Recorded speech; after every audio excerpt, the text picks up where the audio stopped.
먼저 김진규 의원님 나오셔서 발언하여 주시기 바랍니다. 존경하는 시민 여러분 안녕하십니까. 영등일동 동산동을 지역구로 의정활동 중인 김진규 의원입니다.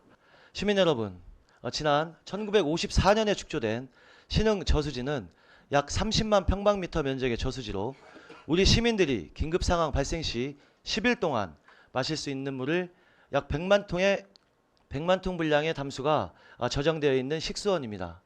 또한 이를 정수하여 시민들에게 수돗물을 제공하는 신흥 정수장은 지난 1974년에 준공되어 약 반세기에 걸쳐 우리 시 식수의 안전을 책임져 왔습니다.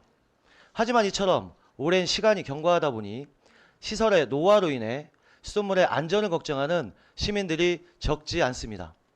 뿐만 아니라 지난달에는 식수원인 신흥 저수지에 대규모 녹조가 발생하여 현재까지 시민들의 큰 우려를 산 바 있습니다.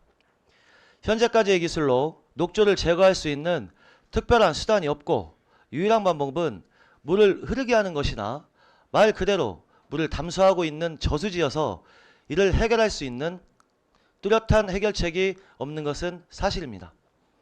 이를 해결하기 위해서는 신흥정수장의 노후시설을 교체하는 방법을 고려할 수 있으나 전면적인 신축에 약 2천억 원 정도의 예산과 개보수에도 1천억 원 정도의 예산이 필요한 것으로 예상되어 이 또한 쉽지 않습니다. 이러한 상황에도 불구하고 우리 식수원의 오염을 가중시키는 일이 반복되고 있습니다.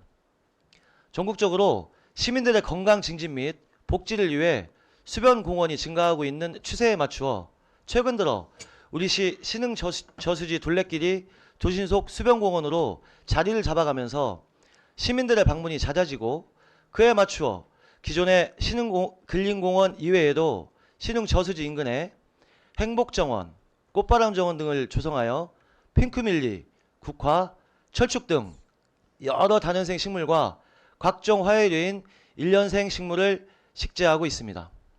하지만 문제는 이러한 공원의 조성과 관리 과정에서 식수원 오염에 대한 오염이 발생할 수 있다는 점이 간과되고 있다는 것입니다. 그렇지 않아도 녹조와 같은 자연현상으로 상수원의 오염이 심각한 상황에서 인근에 무분별하게 식물을 식재하게 되면 이를 관리하는 과정에서 2차적 오염이 발생할 것은 자명한 사실이기 때문입니다.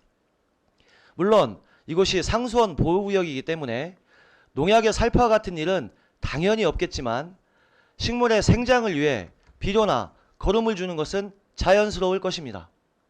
이로 인해 식수원의 오염을 악화시킬 요인이 될 수 있다는 점입니다. 대략 21만 평방미터나 되는 정원에 무려 24종의 식물이 식재되어 있는데 비료나 거름을 한 번도 주지 않고 관리를 하고 있다면 그것을 과연 어느 누가 믿겠습니까? 이 밖에도 신흥정수장 인근 공원의 관리 주체가 중구 난방인 것도 큰 문제입니다. 신흥 근린공원 인근의 상수원 보호구역은 상수도과에서, 지난 2020년 조성된 행복정원은 기술보급과에서, 현재 조성 중인 꽃바람정원은 녹색 도시조성과에서 관리하고 있어 식수원 인근 공원의 체계적인 관리가 어려운 상황입니다. 앞서 말씀드린 바와 같이 공원의 조성과 관리 과정에서 2차적인 오염이 발생하지 않는다고 장담할 수 없기 때문에 최소한 식수원 인근 공원의 관리는 시민의 생명과 건강을 책임지는 자세로 좀 더 체계적이고 조심스럽게 접근해야 할 필요가 있을 것입니다. 시장님, 그리고 관계 공무원 여러분, 물을 마시지 않고 살 수 있는 사람은 전 세계 80억 인구 중에 단 한 명도 없습니다. 그만큼 물은 우리의 생명과 건강을 유지하기 위한 필요 충분 조건인 것입니다.